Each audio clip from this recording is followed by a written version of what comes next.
Hello student, this is Shweta Yagnik, Assistant Professor at Computer Engineering Department at LJ Institute of Engineering and Technology. This video series is for the subject Python programming with respect to the syllabus designed by Gujarat Technological University. So let's begin with today's topic, that is operators of Python. So the agenda of our today's video session is to learn these operators: arithmetic operator, assignment operator, comparison operator or relational operator you can say, logical operator, identity operator, membership operator, and lastly we are going to see the bitwise operator. So let's begin with our first type of operator, that is arithmetic operator. So arithmetic operator is used to perform arithmetic operation like addition, subtraction, division, multiplication, modulo and exponentiation like operations with operands. So let's take an example and understand these basic arithmetic operations. First, let us take one variable x equal to 10 and y equal to, let us say, 5, and if we want to perform addition between these two, we'll put plus sign in between and do the operation like x plus y, right? So answer will be 15. Now if I want to perform division maybe or rather subtraction, so x minus y will be 5. Okay, now let us perform x multiply by y, that is multiplication, so it is obviously 50. Now if I want to perform division operator, so let us do that. So here x divided by y, so x is 10 and y is 5, both are integer, the result will be in integer. Okay, but if I want to do the answer will be in float. Suppose let's take one example of 5 divided by 2. What will be the answer? 2. Actually the answer should be 2.5, but here both the operands, okay, are integer. That is the reason why output is in integer only. Okay, so if I make any of the operand as float like this, the answer will be 2.5, that is in floating point. Okay, so this division operator will give you answer in integer only if the operands are integer. Now next let's explore the operator is floor division. Okay, here instead of using single division symbol, we are using 2/ symbol, okay, which is going to give you answer in whole number all the times. Even though the operands are float, answer will be whole number. Although the result may not be integer, the result may be having floating point type, but the answer will be in whole number only. Let us take an example, what I am trying to explain you. We'll take same example like 5.0, that is floating point and floor division by 2. Answer will be 2.0, it's not 2.5. So this is the floor division where the answer will be whole number. Okay, although the result is 2.0, that is it is a floating point, but the decimal part is ignored here. Just keep this thing in mind, that floor division will give you answer in whole number all the times. Next is modulus, which is going to give you the remainder. Exponentiation, where we are going to use 2* symbol. So 5 exponentiation 2, that is 5 raised to 2 is going to give you 25, and 12 modulo 10, the answer will be 2. Okay, after division remainder will be your answer in case of modulo operator. So these are all about the arithmetic operator. Let's move to the next category of operator, that is assignment operator. Okay, whenever we declare any of the variable, we see that if it is not initialized, it is going to give me name error. So anytime if you are declaring if you want to use any of the variable, you need to assign a specific value to it, otherwise it is going to give you name error. Now next set of operators under assignment operator are equal to and some of the shorthand operators, we are going to see that. So if let us say x, and if let us say t where I have not initialized any value, and if I just press enter, it is going to give me name error. As I have said you earlier, if you don't initialize any value with if you don't initialize any variable with proper value, it is going to give you this name error. Now next is shorthand operator. If I want to do like this, x equal to x plus 1, what was the value of x? Let us check first, 10. And if I want to increment it by 1, that is x plus 1, and if I want to store it also into x, then what should be the answer? 11. Okay, but if I want to do this with the help of shorthand operator, okay, that is same operator. Now the value of x is 11. X plus equal to 1, it is going to give me now 12. Okay, let us check it. So it has given me 12. So this is the way how shorthand operator can be used. Fine. So there are different set of shorthand operator: minus equal to, multiplication equal to, division equal to, modulus equal to, and all. So similarly all can be explored. Next set of operators are comparison or relational operator. If I want to compare between two values, or need to compare two values or variables, okay, we can check relational operator. What is the relation between two operators? If we want to check, we need to have these operators into consideration, that is greater than, less than, greater than, equal to, less than or equal to, double equal to, that is comparison operator. Okay, if I want to compare whether some value, some variable x is equal to 10 or not, okay, I cannot use a single equal to, it will be assignment operator. I need to use over here double equal to, that is comparison, okay, between two values. So let us see this practically. X, right now what is the value of x? It is 12. So if I want to check x is having value 12 or not, I can do it like this. Okay, it is true. So the comparison operator is giving you value in form of boolean. Rather, if it is true, if the condition is true, it is going to give you true. If the condition is false, result into false, it is going to give you false. If I want to check x is greater than 15, it is giving me false, because x is having currently value 12. So this is how the all relational operator can be utilized in order to check, in order to compare, or in order to compare the value. Next is logical operator. If I want to combine two different conditions, okay, if I want to compare this and something else with another condition, then this logical operator will be used. To combine two different conditions, logical operator is taken into consideration. So here we are having AND operator, OR operator, and NOT operator. Okay, so AND operator, where two different conditions and both are true, the result will be true. That is the reason I have shown here the truth table. Okay, suppose this is condition number 1 x and condition number 2 is y. So if both are false, here I have indicated 0, that means false, the result will be obviously false. Okay, if both the conditions are true, then and only then the result will be true. So let us understand this with the example. Right now x value is 12, and what is the value of y? Let us check it, 5. So if I want to check whether x is greater than 15, and or rather I'll make it condition such that both will result into true. So x is greater than 12, in this case it will result into true, and this is my operator, okay, and y is greater than 2. Now in this case both will result into true, so ultimate result will be true. If I make a little bit change and make this make this condition such that it will result into false, now the ultimate answer will be false, because either of the condition result into false.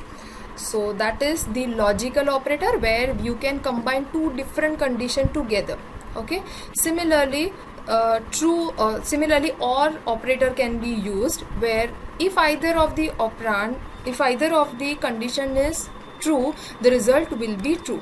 So here, instead of using and, if I just replace and with or, then the answer will be true, because here y is greater than true will result into y is greater than 2 will result into true. So first condition is false but second is true. That is the reason why or will result into true. So let's move ahead, and let's take next operator, that is identity operator.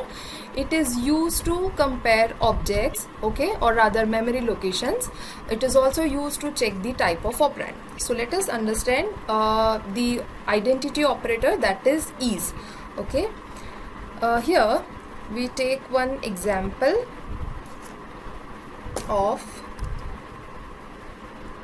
x, and let us reassign it to y, and y again I am assigning y to 5. These two are constant and both variables are initialized with same constant value, that is 5. Now let us check the memory location of these two variables. Okay, so id is the function which will return the memory location. Okay, this will be in form of long. Now next, id of check y. So see, both are different variables, but both are pointing to same memory location. Please note the memory location address, that is last 3 digits are 144 144L. That means both are pointing to same object or same memory location. So if I want to check x is y, the result is true because both are pointing to same memory location. And identity operator checks if the variables point to the same object. Okay, if the variables point to same memory location. Right, now let us take one more example, list, and I am initializing it with some of the variables 10, 20 and 30. Let's say this is my list 1. I hope you remember this list data structure. Now this is my second list data structure, and I am keeping all the elements same.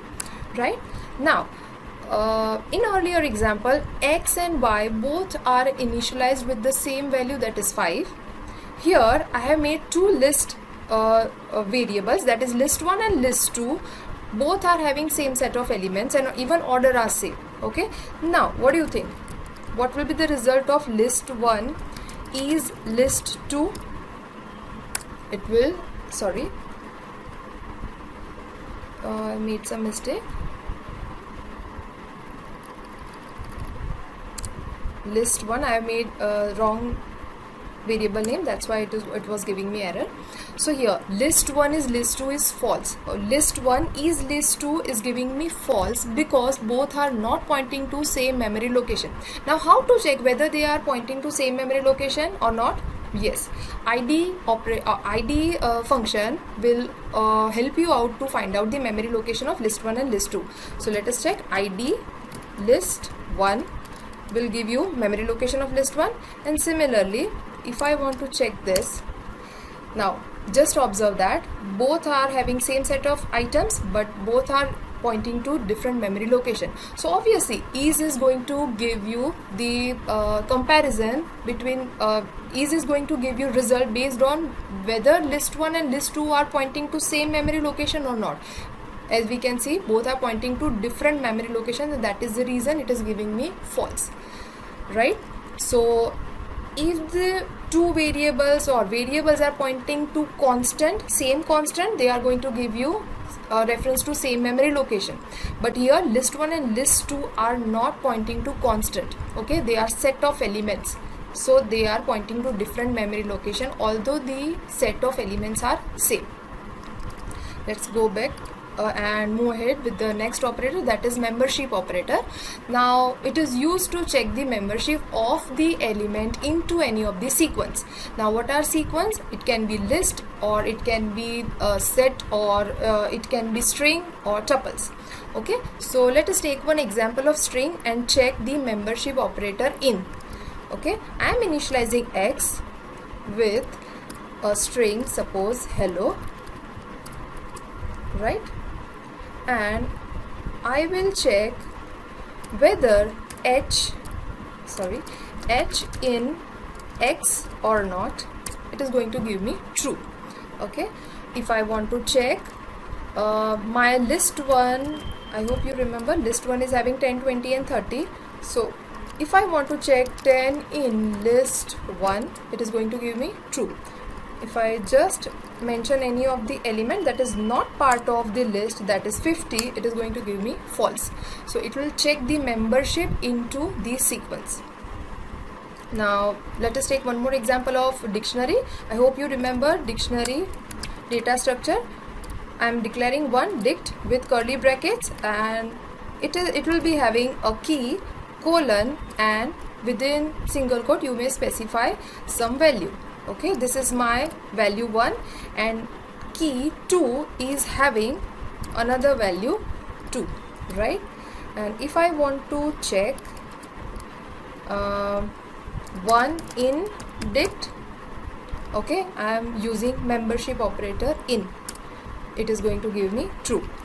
Okay, now if I want to check whether this key, that is suppose 3 in dict, it is going to give me false. But if I just reverse, not, sorry, I made some mistake, I should be using here not in dictionary, it is going to give me true, because 3 is not a key of dictionary, right? So I have just reversed. So now let's move ahead with the next set of operators, and this is our last set of operators, that is bitwise operator. Okay, bitwise operator works with the bits. Okay, it represents it is dealing with the bits of the values. So first is AND. Okay, bitwise, and we are talking about it sets bit to 1 if all if the both bits are 1. Okay, here I have mentioned one example where 10, okay, is represented by 1010 in binary, and 12 is represented by 1100. Now bitwise operator 00 will result into 0. We have already seen the truth table. 10 will result into 0, because either of the bit is 0, the ultimate result is 0 in case of AND. Now here also 0 1, obviously the result will be 0, but here first bit is 1 1, that means both bits are 1, so ultimate answer will be 1. So this 1000 is represented as decimal 8. So this is bitwise AND. Similarly, we can work with bitwise OR, where either of the bit is 1, the answer is going to be 1. Now bitwise NOT, it will complement all the bits. Bitwise XOR, bitwise shift right, and bitwise shift left. So let us take one example. Bitwise shift operator, where 10, you remember the binary representation of 10, that is 1010, and we are shifting it towards right direction and 1 position. Okay, we are shifting one bit towards right, that is a least significant bit. We are moving toward least significant bit, so it is going to give me effect like this. That means I am dividing 10 by 2. Okay, the binary representation of 10 is 1010, and if I shift one bit, it is going to give me 0101. Okay, so that is the reason. If I write over here, representation of 10 is 1010, and if I shift it by 1 bit, ultimately it is going to give me result 0. Okay, first bit is filled with 0, and rest of the first 3 bits will be shifted 101. So the 101 by digital representation is 5.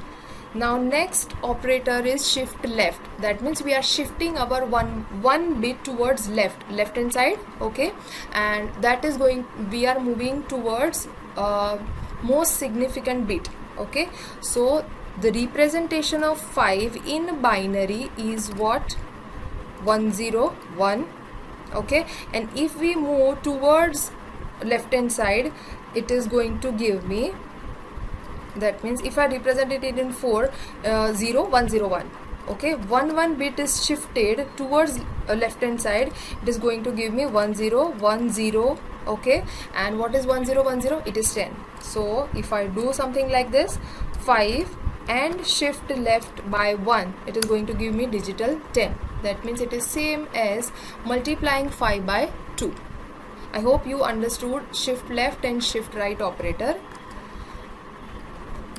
So that's it for this session. I hope you understand the content that is discussed within this session. If you are having any query, you can contact me. Thank you for watching this video. Thank you.